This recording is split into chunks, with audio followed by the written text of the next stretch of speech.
same example as I told you the other day, that Muniputra Majiva Muniputraka Chiranjiva Rajaputra. Oh, the son of saintly person, you don't live. And oh, the son of a king, you live forever. Why? Because the son of a saintly person, he is undergoing austerities, penances, disciplinary activities. So his life, his future is so bright that he is going to Vaikuntha. And this, the son of king, he is simply indulging in sense gratification, so he is going to hell. So the person who is destined to go to kingdom of God, the sooner he dies is better for him. And this person, one who is going to hell, the later he dies, it is good for him, because as soon as he dies, the hell is prepared for him. Similarly, why should you lament for your grandfather and teacher? They are so highly elevated, spiritually elevated. Death will take place so long this body is there. Now they have come to fight as a matter of duty. So, there is no lamentation. This is the instruction Krishna is giving. Yes. In either case, there was no cause for lamentation. Any man who has perfect knowledge of the constitution of individual soul, the supersoul and nature, both material and spiritual, is called a dhira, or a most sober man. Dhira. Dhira means is not disturbed. A person who is not disturbed by paltry causes, he is called dhira. Another example of dhira is given by poet Kalidas. He was a great poet, mundane poet. So, he said that dhira is one who is not disturbed even in the presence of disturbance. When there is no disturbance, one may not be disturbed. But in the presence of disturbance, one who is not disturbed, he is called dhira. The cause of disturbance. Just like a person trained in restriction of sex life. So, when he is perfect, even there is cause of sex impetus, he will not be disturbed. That is the cause, dhira. So, he is describing that these persons are highly elevated. You are also my friend. Why you are disturbed in this way? That does not look well. Go on. Such a man is never deluded by the change of bodies by the living entity. Yes, a man is crying, oh, my father is dead, or my friend is dead, my son crying. But one who is dhira, he knows, oh, what is this there? He has changed his body. So there is no question of lamentation. So how much spiritual education is required to come to this point? Yes, O son of Kunti, the non-permanent appearance of heat and cold, happiness and distress, and their disappearance in due course, are like the appearance and disappearance of winter and summer seasons.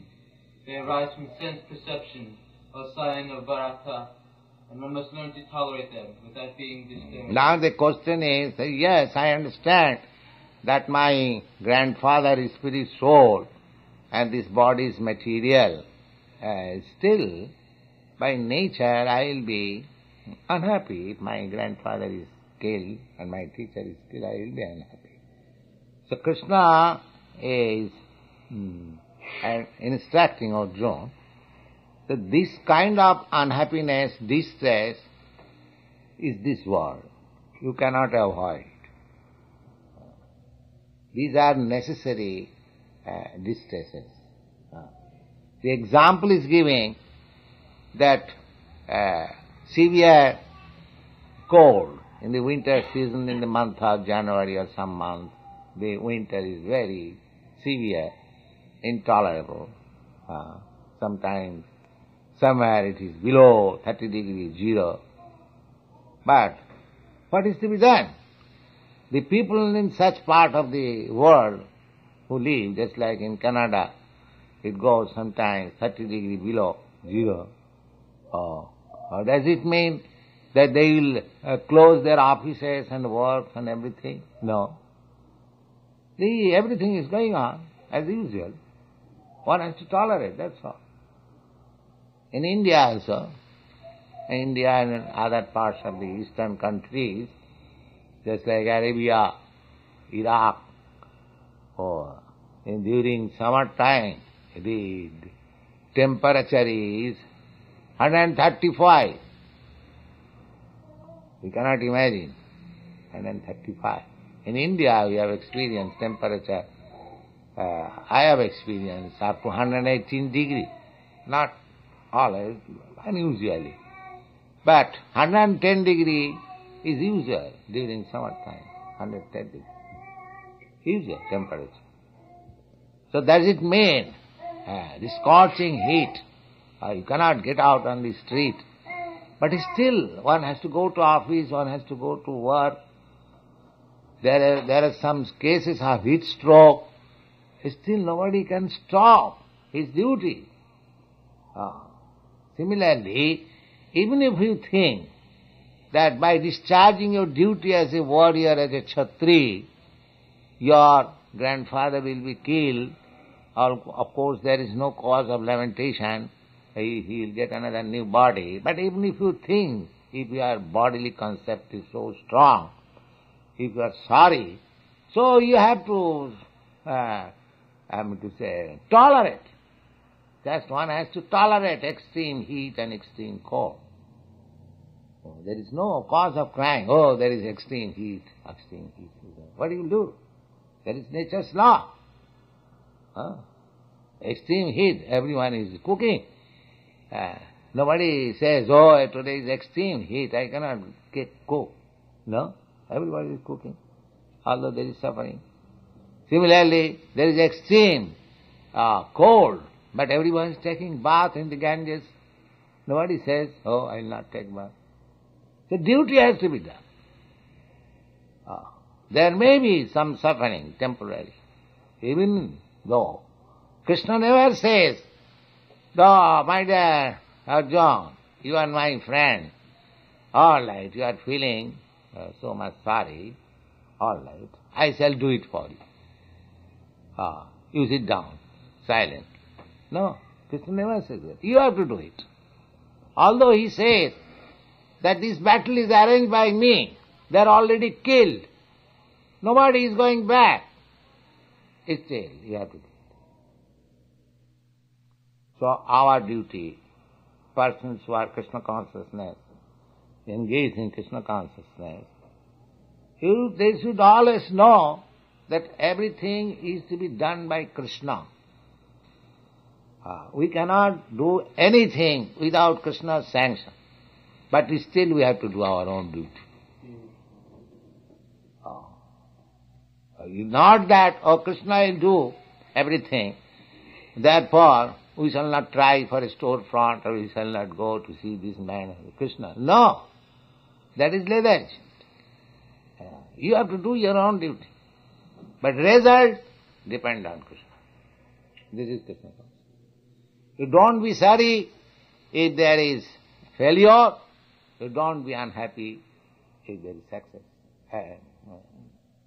You don't be too much, jubilant if there is success. Everything is done by Krishna.